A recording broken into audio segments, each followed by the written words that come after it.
যারা দীর্ঘ 17 বছর সংগ্রাম আন্দোলন করে ক্ষতিগ্রস্ত হয়েছে, নিহত হয়েছে, আহত হয়েছে, তাদেরকে গেজেটভুক্ত করা হোক। জুলাই অভ্যুত্থানের পরে কিছু কিছু স্লোগান এত অশ্রব্য, অশ্লীল, যেটা শুনলে কানে হাত পাততে হয়।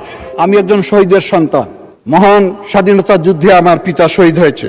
এখানে জুলাই যোদ্ধাদের সম্মানী দেওয়া হচ্ছে, ভাতা দেওয়া হচ্ছে, তাদের গেজেট করা হয়েছে, খুবই ভালো। কিন্তু দেশ অর্জনে যারা শহীদ হয়ে গেল তাদের তালিকা কোথায়? তাদের তালিকা কোথায়? তাদের কি গেজেট রয়েছে? রয়নি। আরেকটি বিষয় আমাকে কষ্ট দেয়। সেদিন এক মা আমার কাছে এসেছে, বলেছে এই 17 বছর লড়াইতে আমার ছেলে মিছিল করা অবস্থায় পুলিশের গুলিতে নিহত হয়ে গেল। জুলাই যোদ্ধা, তাদের তালিকা আপনারা করলেন, কিন্তু 17 বছরে যারা নিহত হয়ে গেল, শহীদ হয়ে গেল, তাদের তালিকা কোথায়? তাদের আত্মত্যাগের মূল্য যদি আমরা দিতে না পারি, কবরে গিয়ে আমাদের জন্য তারা সঠিক দোয়া করবে না। সুতরাং আমি মাননীয় প্রধানমন্ত্রীকে বলবো, যারা দীর্ঘ 17 বছর সংগ্রাম আন্দোলন করে ক্ষতিগ্রস্ত হয়েছে, নিহত হয়েছে, আহত হয়েছে, তাদেরকে গেজেটভুক্ত করা হোক। আমরা একটি বৈষম্য করবো তা হবে না। স্বাধীনতা যুদ্ধে 30 লক্ষ লোক আত্মহতি দিল, 2 লক্ষ মা বোনের ইজ্জত গেল, তাদের কোনো গেজেট নাই, তাদের কোনো আলোচনা নাই, তাদের নাম কোনো ইতিহাসে লেখা হয় না। বাংলাদেশের স্বাধীনতার জন্য যারা আত্মহতি দিয়েছে, একটি দেশের জন্য।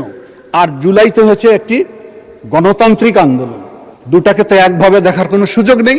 আমরা সেটাকেও সম্মান করি, কারণ ওই জুলাই আন্দোলনে আমরা যুক্ত ছিলাম। আমি আশা করি এই বৈষম্যগুলো, এই অসঙ্গতিগুলো আমাদেরকে দূর করতে হবে। তাহলে একটি সঠিক বাংলাদেশ, সুন্দর বাংলাদেশ, আগামীর বাংলাদেশ এবং সাম্যের বাংলাদেশ গঠন করা সম্ভব হবে। আজকে আমরা মনে করি আমরা এই সংসদে একটি নতুন ধারায় সূচিত হয়েছে। আগের সংসদে আমরা দেখতাম কথায় কথায় বয়কট। আজকে বিরোধী দলের নেতারা হয়তো বয়কট করেন না, আলোচনা করেন। আলোচনা আমরা শুনবো, আপনারা বাজেটের উপরে সুন্দর প্রস্তাব দিবেন, অবশ্যই মাননীয় আমাদের অর্থমন্ত্রী সেটি গ্রহণ করবেন, পরিবর্তন অবশ্যই হবে। কিন্তু আমরা যা এখানে আলোচনা করব, সেটি যাতে আমরা সবাই দুই পক্ষ আমাদের সাম্যের সঙ্গে, শান্তির সঙ্গে আমরা আলোচনাগুলো করব। এখানে বিরোধী দলের নেতা সবসময় উপস্থিত থাকেন, মাননীয় আমাদের সংসদ নেতা সবসময় উপস্থিত থাকেন। অতীতের কোনো সংসদে আমরা এটা দেখি নাই।